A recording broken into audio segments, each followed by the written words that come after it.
Buenas caracascos, hoy haremos una review de mi Suzuki Jimny de 2001, versión ensamblada por Santana.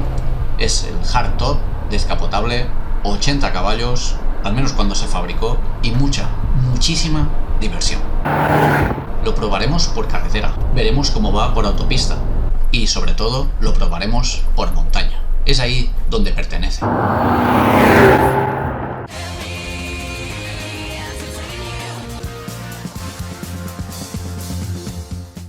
A mí me parece guapísimo. A ver, no es el coche más masculino de la historia, pero tiene carisma este coche. Además yo me compré la versión descapotable con el techo rígido. No lo he quitado, no lo voy a quitar, porque luego dicen que también después de 25 años es muy posible que se tuviera que volver a hacer todo el tema de gomas y demás. Esto sí que lo voy a quitar. Esta parte de aquí, cuando llegue el veranito, va fuera. Lo malo es que no lo puedes guardar casi prácticamente en ningún sitio del coche, así que lo tienes que dejar en casa. A mí estéticamente me parece muy guapo. Es tan bonito que hasta ABBA le hizo una canción. Le puse estos derivabrisas de ventanilla para cuando llueva y demás poder ir con las ventanillas bajadas, porque, como os dije, no tiene aire acondicionado. Como sabéis, esta es la tercera edición del Jimny. Antes aquí lo llamábamos Samurai, pero es el Jimny. En las nuevas versiones, esto de aquí queda más musculado, más hacia afuera. Incluso le han puesto una entrada de aire aquí. Queda muy guapo, la verdad, el nuevo. El interior también ha mejorado, pero esta es la versión que montaba Santana. Y ya solo por eso, para mí, tiene un pedigrí extra. Ya no hablemos de que sea descapotable y demás. A mí me parece precioso. Por la parte trasera también. En mi caso también tiene bola de remolque. Con la potencia que tiene esto, no sé qué puedo remolcar, no será gran cosa, pero lo tiene. Vamos a ver el interior.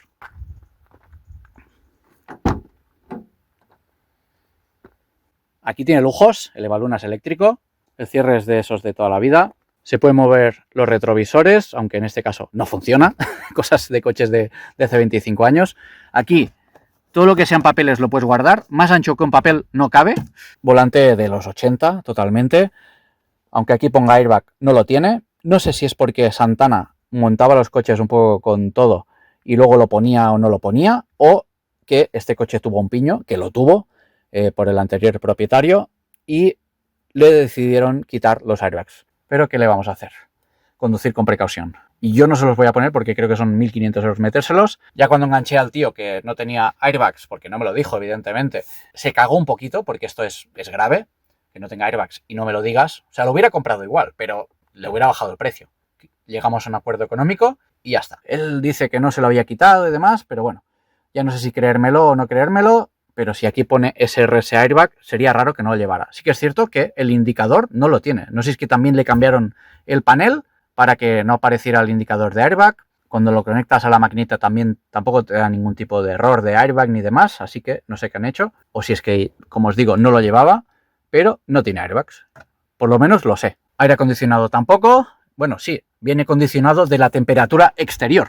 Entonces el aire está condicionado. Aquí le puse una radio de 20 euros de Amazon. Funciona perfectamente con Bluetooth. Un reloj.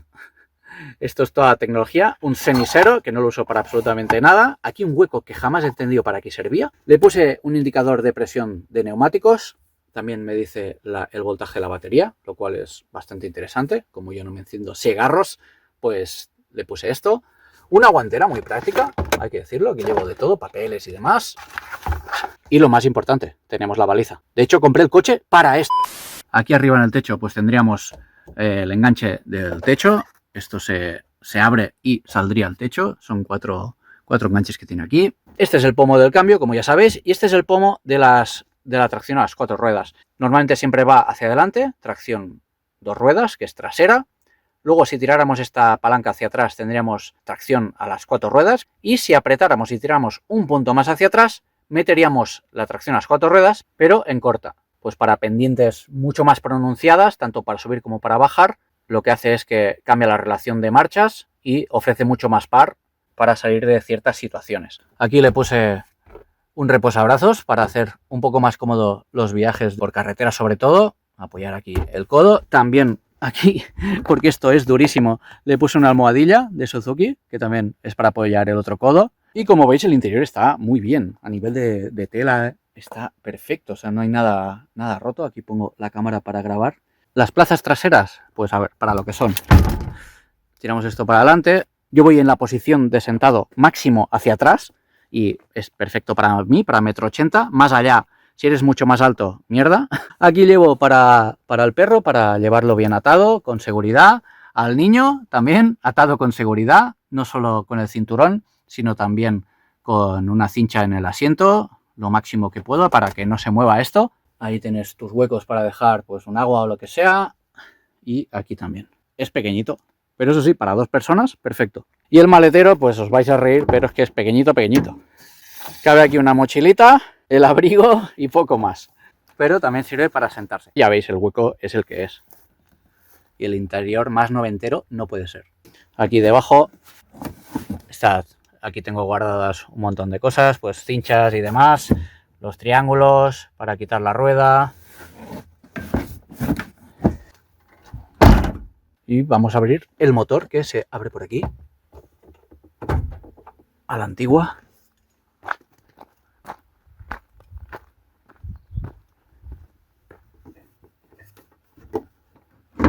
Ahora sí. Un motor sencillito de 1.3, 16 válvulas, como veis nada de corrosión, que eso también fue una de las cosas que miré. Normalmente si queréis mirar por aquí, detrás de las luces o en estos paneles de aquí, suele haber corrosión. Es uno de los problemas conocidos de este coche, sobre todo depende de dónde vivas y si no lo has cuidado, pues suele pasar. También detrás de las luces comentan que puede haber corrosión, en este caso 0, pero el motor está impecable. Ahora, en un momento os cuento lo que le tuve que hacer nada más comprarlo. Pero ahora está impecable. Luego también tenéis que revisar detrás de las ruedas y demás, sobre todo en las traseras. Suele pasar mucho. En este caso estaba todo perfecto. De hecho, aún tiene la pintura negra esta que ponen para anticorrosión. Lo podéis mirar por debajo también, que os lo levanten y que podáis ver si tiene pérdidas, si tiene algo que esté robinado. Ya os voy a contar qué problemas pueden tener estos coches después de 25 años y qué me encontré yo. Bueno, cosas que pueden tener este coche ya lo hemos comentado. Puede tener óxido, dependiendo del mantenimiento y de dónde haya vivido el usuario. Por ejemplo, en Inglaterra pues está lleno de Jimnys, pero todos tienen óxido, con lo cual el valor de venta ahí es mucho más bajo que aquí. Aquí suelen estar un poquito mejor, a no ser que vivas en zonas de mar. Ya os digo, en este caso no fue el problema. Cosas que sí que suelen tener, pues evidentemente pérdidas de aceite. En mi caso sucedía en la junta del cárter, ya no estaba como tenía que estar. Seguramente si ha hecho montaña pues ha podido tener algún golpe. Tenía cierta fuga, que es quizá una gota de aceite cada 2 días, pero a mí no me gusta tener el coche en esas condiciones y yo lo quiero tener perfecto, con lo cual le revisamos la junta del cárter. También le hice distribución y bomba de agua. ¿Por qué? Pues porque no me fío de que en esos 25 años se le haya hecho. Yo ahora sé que parto de cero y tengo el coche bien. La distribución es una cosa que hay que hacer, ya sea por kilometraje o por años. En este caso, por kilometraje no le he tocado porque este coche tiene 90.000 kilómetros. Es de los que menos kilómetros hay por ahí. Los que estuve viendo en Wallapop, pues la mayoría rozaban o superaban los 200.000 kilómetros al mismo precio. Los vendían al mismo precio. Con lo cual, a la que encontré uno de 90.000, dije, va, vamos a por él. Luego también tenía muy poco, pero perdía agua. Y no era un tema de manguitos, que también podía haber sido o podría ser. Con el desgaste de los años, los plásticos se van dando y rompiendo, se van cuarteando y puede perder agua. En mi caso, era que el tubo que sale, no sé si del motor, yo tampoco soy mecánico, pero hay un tubo que sale que cuesta 280 euros y estaba totalmente oxidado. Seguramente porque el usuario le ponía agua normal en vez de ponerle anticongelante. Se tuvo que cambiar, entonces ya no pierde agua tampoco. Mirad también los bajos, que no haya tenido accidentes, que en el caso de que lo haya tenido y lo hayan reparado bien, no hay ningún problema. En este caso, este coche tuvo un golpe, se le nota porque se ve que está algo doblado en algún punto. No tuvo que ser un accidente muy fuerte, pero lo tuvo. Mientras luego vaya bien y se haya arreglado bien, sin ningún tipo de problema. Pero lo podéis ver mirando los bajos, mirando que las bieletas estén en el mismo punto en un lado que en el otro. Respecto al chasis, mirad las suspensiones, que no suden. Mucha gente pues los vende con las suspensiones ya reventadas. En este también fue el caso, las suspensiones traseras estaban reventadas. Todo esto, evidentemente, se lo reclamé y lo pagó, porque de esto no me dijo ni mu. y además se trataba de un compraventa, no se trataba de un usuario normal, con lo cual la garantía que te tiene que dar un compraventa es mejor. En este caso, esta es una edición de 2001, hecha por Santana, como os decía, ensamblado por Santana, mejor dicho. Recordemos que Santana estuvo con Land Rover, pero luego pasó a ser de propiedad de Suzuki. También algo que les pasa a algunos es que tienen el ralentí irregular. En este caso prácticamente no le pasa. Quizá con humedad puede ser un tema de bujías, que estén algo húmedas o vete a saber, pero no es algo que le pase demasiado. Luego también cuando lo compré, al poco empezó a hacer un ruido cuando llegaba a las 3000 revoluciones, un ruido impresionante. Pero es que pasaba a 3000 revoluciones aunque estuvieras parado. Yo estaba rayado al principio, pero es que no puede ser el motor. Si solo pasa a las 3000 revoluciones, suele ser alguna chapa que toca con algo y entra en resonancia, ¿no? Y era el caso. Eran 2 chapas a las que había saltado el tornillo, algo que puede pasar, a la que se encontró el punto, que fue complicado, pero gracias a mi mecánico, Sebas, que le doy gracias desde aquí por todo el cuidado que le ha puesto a este coche. Ya os daré más información de Sebas porque ahora va a montar un taller y es un tipo espectacular, el mejor mecánico que conozco, sobre todo de confianza. De hecho, Sebas ya ha abierto el taller, está en Las Franquesas, os dejaré la dirección en la descripción, se llama Garage Service, mecánica general, también cambian neumáticos de motos, neumáticos de coche y, como os digo, un tío de total confianza, que hoy en día es complicado encontrarlo. Así que si sois de la zona, no dudéis en ir a Garage Service con Sebas. Pues bien, Sebas encontró dónde estaba esa chapa, puso un tornillo y fin del ruido. Bueno, son coches que tienen 25 años, también tienes que saber lo que compras. No puede ser que todo se haga perfecto. Lo más normal es que te caiga alguna gota de aceite. Si os fijáis en los sitios donde suele haber coches aparcados, cuando no los hay, siempre hay charcos de aceite y la gente no se da cuenta y sus coches pierden aceite y hasta que no llega una revisión gorda, pues no se dan cuenta, ¿no? Precios, otro tema delicado. Están muy altos, muy altos. Demasiado. Bueno, yo encontré esta unidad con 90.000 kilómetros, pocos, entre comillas, para lo que suele haber en estos coches de 25 años. Además es el descapotable, que es el que yo quería. Tengo ganas de este veranito sacarle esto. No tiene muchos extras, pero funciona bien.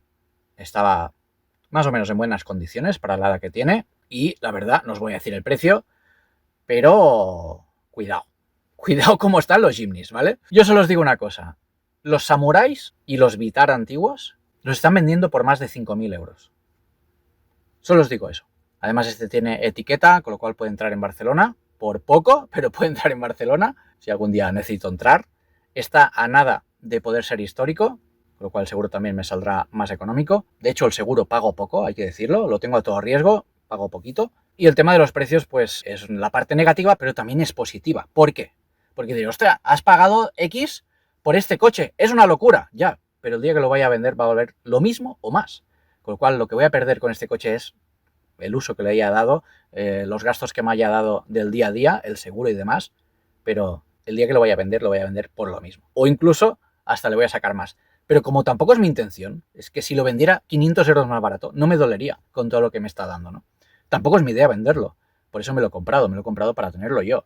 No es ni especulación, ni inversión, ni demás. Pero yo sé que el día que lo vaya a vender, este coche está buscado, es un coche que va bien y es un coche que le voy a poder sacar un buen precio. No es como si compras el coche de nuevo. Por poneros un ejemplo, me estoy mirando el Duster. El Duster, aunque te digan que vale 27, nunca vale 27. ¿Por qué? Porque te dicen que vale 27 si lo financias. Si lo financias, ya no vale 27, porque pagas casi 4 o 5.000 euros de financiación. Que eso no te lo dicen, los acabas pagando. Si tú sacas los números, los acabas pagando. Joder, 5.000 euros de financiación, prácticamente me he comprado este coche con ese dinero. ¿Veis lo absurdo? Evidentemente, el Duster es un coche mejor, pero ¿lo metería por aquí, el Duster?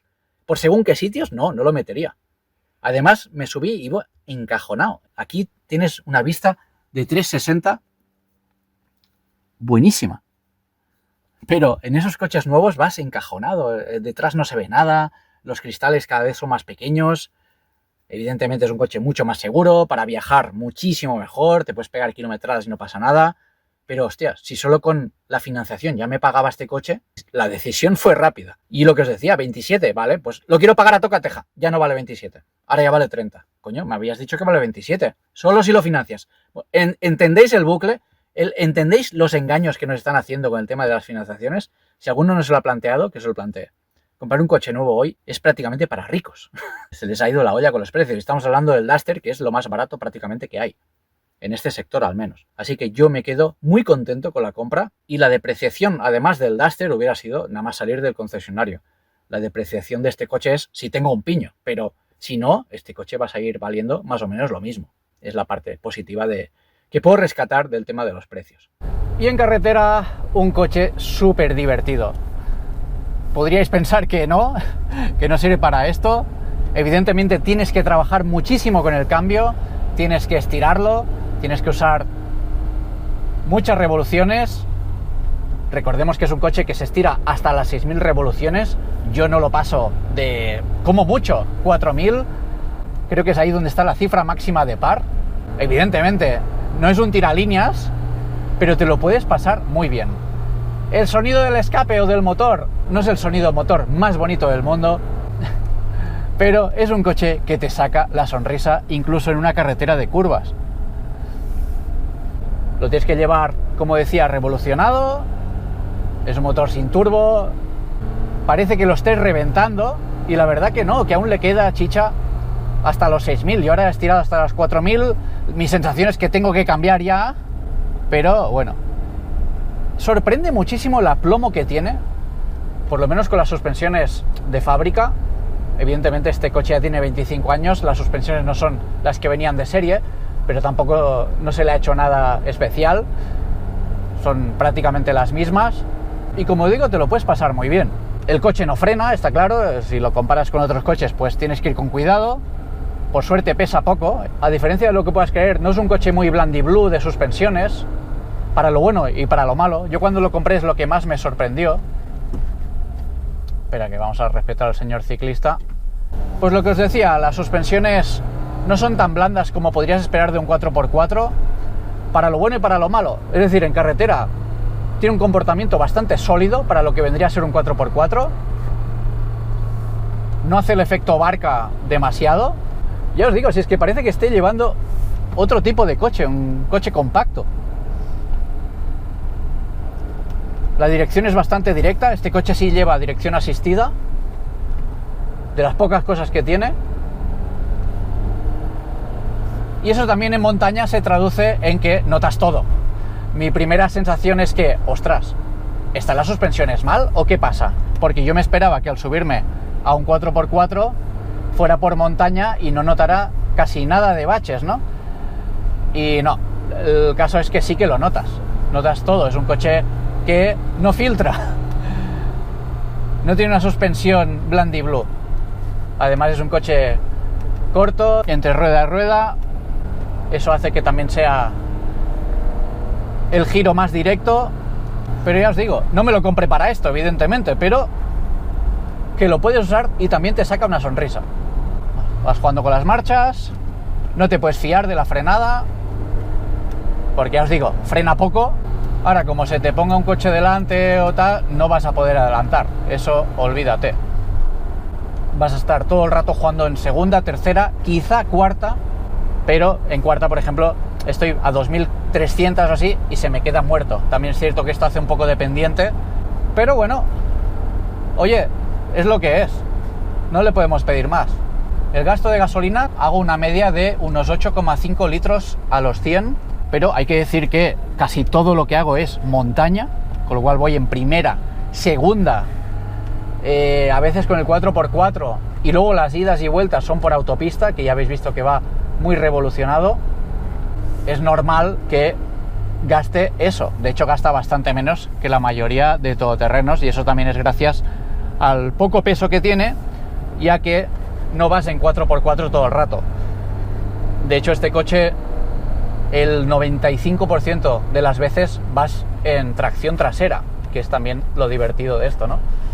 El 4x4 realmente solo se utiliza en momentos en los que vas a perder tracción, pero al haber un bloqueo entre el diferencial delantero y trasero, no es un autoblocante, va por separado y claro, si fuéramos siempre en 4x4 en carretera, en superficies que agarran, estaríamos haciendo mucho daño a la transmisión, los neumáticos también, etcétera, etcétera.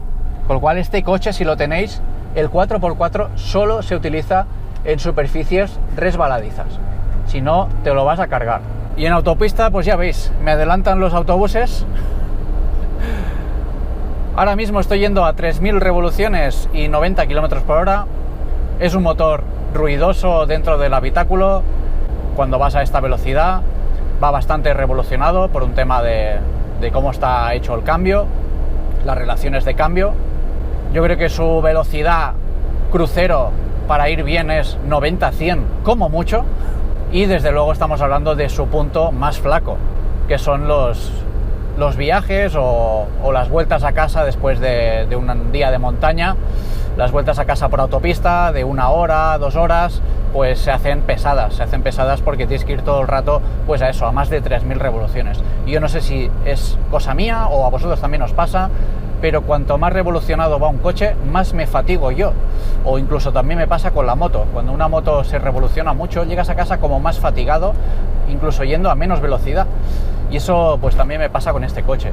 Además, pues ya hemos comentado, no es el coche más cómodo del mundo, pues imagínate si te metes 2 horas de autopista.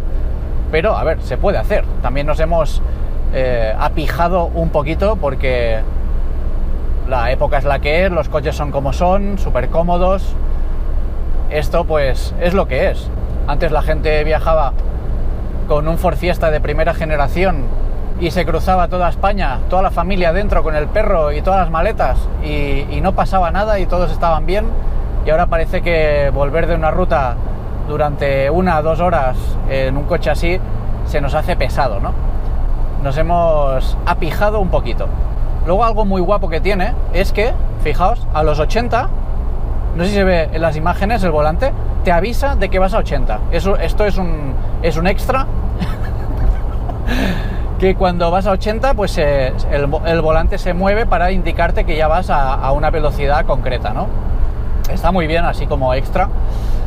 Bueno, esto es el tan comentado Dead Goblin. De Dead ya habéis visto que no tiene nada. En este caso, al menos en este coche, es un simple movimiento de volante que no se transfiere a las ruedas y no molesta, la verdad. Si esto fuera más, evidentemente pues ya habría que hacer algo más. Quizá haciendo una alineación o mirando los rodamientos se mejoraría, pero la verdad que tampoco me preocupa en exceso. Ya os digo, yo voy normalmente a 90, porque si voy a 80 me adelantan los camiones. Si voy a 90 estoy molestando a los camiones, intento ir a un poquito más de 90 para no molestar pues a nuestros queridos camiones, que hay que también pensar un poco en ellos también, ¿eh? No sabéis lo que cuesta para un camión frenar, volver a empezar, volver a acelerar, volver a coger la velocidad de crucero. Bueno, pues esto es en autopista. Ahora mismo sin duda esto es lo peor que tiene este coche. No está hecho para esto, evidentemente. Se puede usar perfectísimamente, pero el ruido es el que es. Y la comodidad pues es la que es. Nos hemos habituado al control de crucero, incluso ahora ya que el volante gire solo. Y esto es un coche pues de los de antes. Además no me quiero imaginar una hostia con este coche a esta velocidad. No me la quiero ni imaginar. Puedo acabar hecho papilla. Mejor no pensar en esas cosas. Y evidentemente si tengo una ruta alternativa, por ejemplo en la AP7, pues en vez de bajar por la AP7 yo muchas veces me voy por el lateral, que es una carretera pues de 80-90, y quizá tarde 20 minutos más para llegar a casa, pero me lo paso mejor, o no me aburro tanto, no se me hace tan pesado. Bueno, lo dicho, no es un coche para esto. A nivel de seguridad es lo que es, no tiene gran cosa. Ya sabes lo que compras y para qué lo compras, que es lo más importante. Y desde luego no lo he comprado para ir por la autopista. Además, cuando hace un poco de pendiente, como es el caso de ahora, el coche a veces no le da, tienes que ir bastante revolucionado, porque como vayas a 80 y cojas una subida, estás jodido. Por eso es importante ir por encima de las 3000 revoluciones incluso en autopista. Y más si ves que va a venir una cuesta. Me ha pasado al principio sobre todo tener que poner cuarta porque no le daba y bajar casi prácticamente a 60. Bueno, ahora ya sí entramos en terreno Jimny, que es la montaña.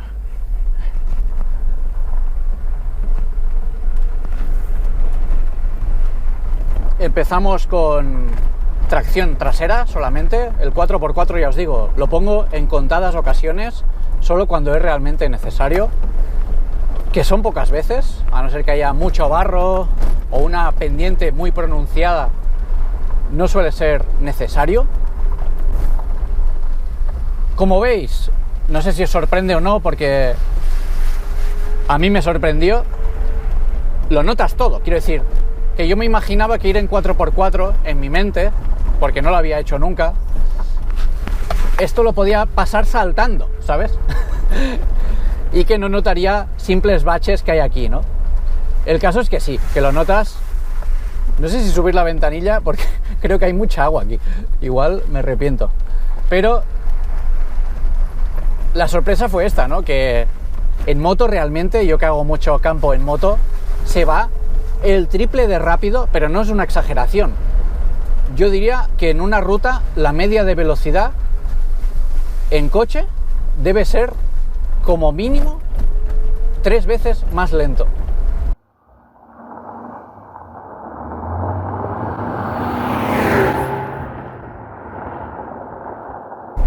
Aquí pues evidentemente si lo ves bien puedes acelerar un poquito más, siendo consciente de lo que es. Aquí pisamos un charco, un intento de río. Por cierto, algunos dicen, este coche no tiene potencia suficiente para hacerlo deslizar. Yo lo he hecho. Yo lo he cruzado de trasera. Eso sí, claro, tiene que ser en un sitio con gravilla, ancho, que puedas darle, ir revolucionado y sobre todo jugando con los pesos. Es decir, por potencia no lo vas a hacer deslizar. Tienes que hacer una transferencia de pesos de para adentro, para afuera y venga, con el consecuente riesgo de volcar en el caso de que enganches una piedra o algo así. Hay que ir con mucho cuidado para hacer deslizar este coche. Si tuviera más potencia sería súper sencillo, pero con los 80 caballos que tiene este coche, pues es lo que es. 80 caballos cuando salió de la fábrica, vete a saber los que le quedan.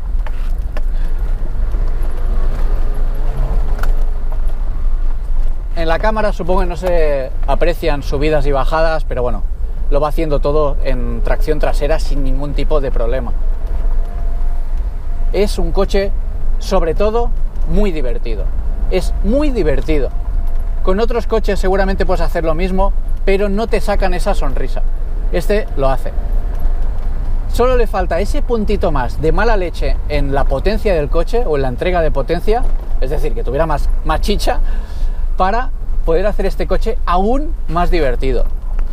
Y es que si pudiera salir de aquí rechinando y cruzándolo un poquito solo por potencia, sería muy divertido. Pero esto es lo que es un juguete de 80 caballitos que se lo traga todo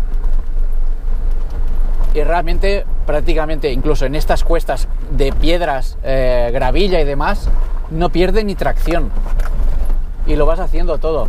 Notas alguna ligera pérdida de tracción, pero vamos, sin problema. Lo bueno de este coche en montaña es que te da igual.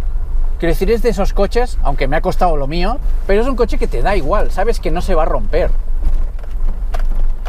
Una vez se me ocurrió sacar mi Dacia Docker de la carretera para subir una montañita que había y llegué arriba que me daba miedo haberle quitado 5 años de vida a ese coche, ¿no? A ese y a cualquiera que no esté preparado para esto. En este coche no pasa eso. La sensación es que sí, tiembla todo, da golpes, pero que no se va a romper. Lleva 25 años así y no se ha roto. Si lo mantienes bien, este coche no vas a tener problemas. Esta cuesta lo está intentando en segunda a 1500 y no tira. Pues pones primera y poco a poco. Pero hacerlo lo hace todo. Tampoco se puede ir mucho más rápido. Aquí ahora mismo si bajara un ciclista o lo que sea, es que no nos veríamos. Por montaña, a no ser que tengas una visibilidad muy grande, como hay en algunos puntos, pero en pocos, hay que ir poco a poco. Si os fijáis es que no he puesto ni la tracción a las 4 ruedas ahora. Luego sí que hay una subida más gorda y con gravilla, que ahí sí que la pondremos, ni que sea por si acaso, porque seguramente lo subiría igual. pero así la probamos, ¿no? Y vemos cómo se pone. Y mira, para el invierno sobre todo, cuando da palo salir, da pereza salir en moto porque hace frío o ha llovido o está lloviendo, pues tengo esto. Y además esto me sirve también para compartirlo con mi familia. Con la moto evidentemente yo voy solo, no puedo llevar a mi hijo ni a mi mujer, y ahora con esto, pues la verdad es que sí. Pero como veis, los baches no se los traga.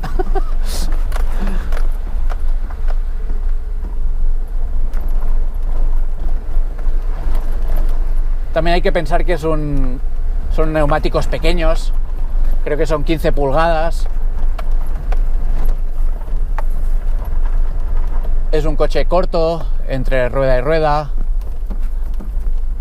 Es pequeño, con lo cual tampoco puede ser muy alto. Si fuera muy alto, aún sería peor el tema del balanceo. Por lo tanto, han hecho un coche como tiene que ser. Es que este coche es como tiene que ser. Para el tamaño que tiene y demás, yo solo le metería, que lo hicieron con versiones posteriores, solo le metería un poquito más de chicha. Bueno, yo le hubiera metido un poquito más. Pero eso ya es otra cosa. Bueno, y lo mejor es que te permite llegar a sitios así. Mirad, ahí está Montserrat. A sitios así sin ningún tipo de esfuerzo. Vamos a poner la tracción a las 4 ruedas. Esto es muy fácil. Cogemos este pomo de aquí y un punto para atrás. Aquí nos indica 4 VD y ya estamos preparados. Si quisiéramos poner la reductora, apretaríamos para abajo y una más. No es el caso, no vamos a necesitar tanto. Pero es que ahora se va a empezar a complicar, aunque esto no lo parezca, hace muchísima subida, ya sé que en las cámaras no se aprecia, esto lo subiría seguramente con tracción trasera sin mayor problema, deslizaría un poco, pero sin mayor problema, pero por probar vamos a poner la tracción a las 4 ruedas.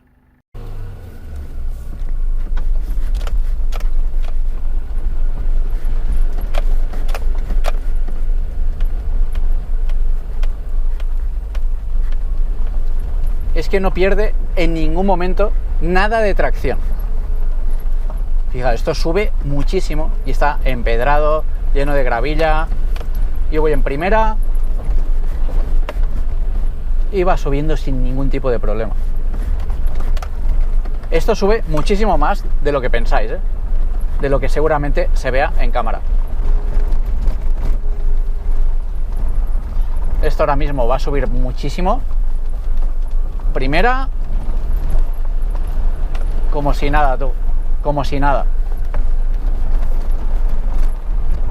Hoy no hay barro, pero con todo lo que ha llovido este principio de año, sobre todo lo que me he encontrado es barro. Y barro. Sitios que digo, si me quedo aquí, no salgo.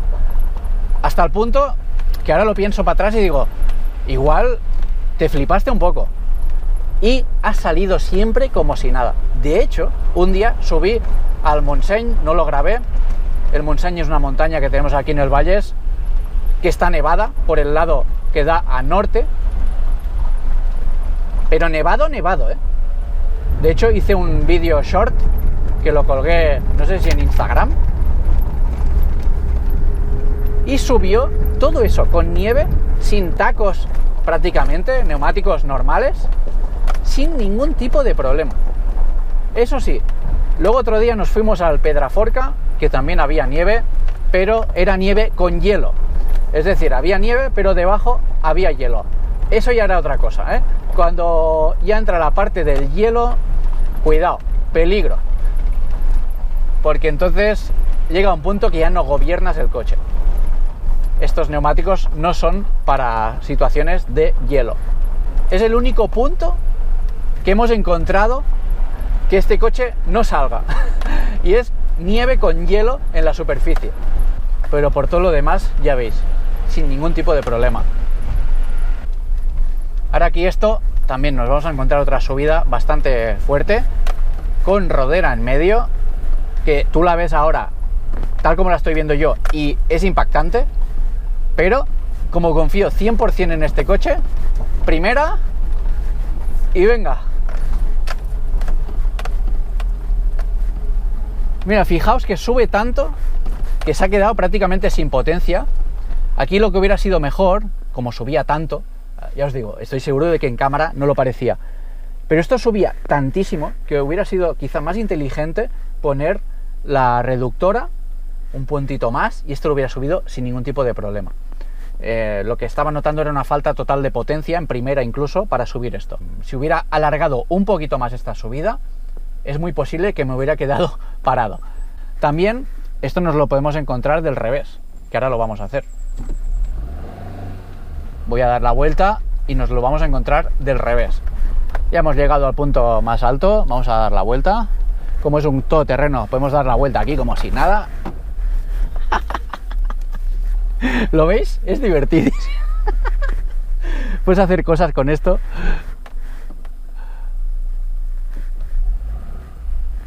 Que ni te imaginas.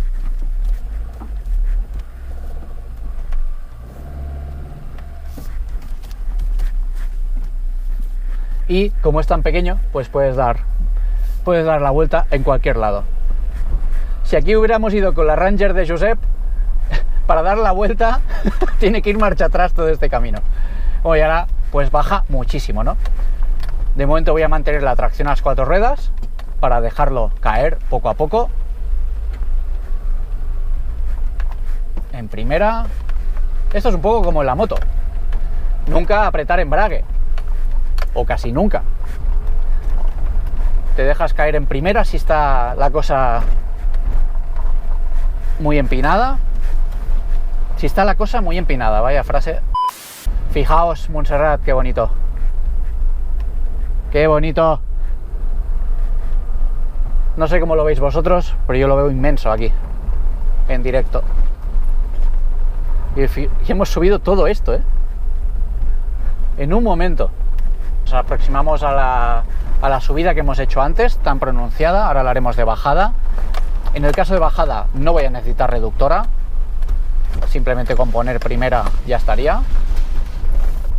La verdad que es todo más divertido con fango, Uy, pues igual sí que pongo la reductora, Sí, la voy a poner.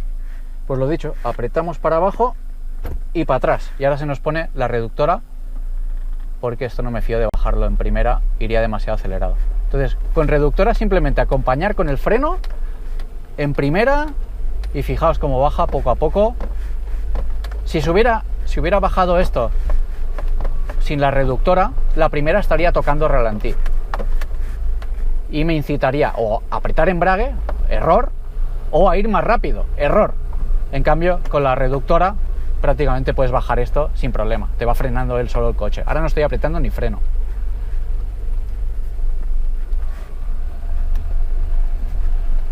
Bueno, ya está, no la voy a necesitar más. De hecho, no voy a necesitar más ni las 4 ruedas, así que volvemos para delante, 1 y 2. Y ya tenemos puesta la tracción a la trasera.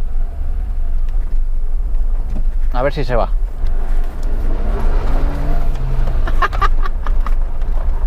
Pero es que lo tienes que hacer en primera y es que no da tiempo. No da tiempo. Y menos con el barranco este que hay aquí. No da tiempo a jugar con los pesos y a descolocar el coche. Y ya os digo, además esto es bastante estrecho como para hacer eso. ¡Wow! ¡Qué bestia! Vaya vistacas, tú. Pues fijaos, esto, si no es porque tienes un coche de estos o una moto trail, no lo ves en tu vida. ¡Julio!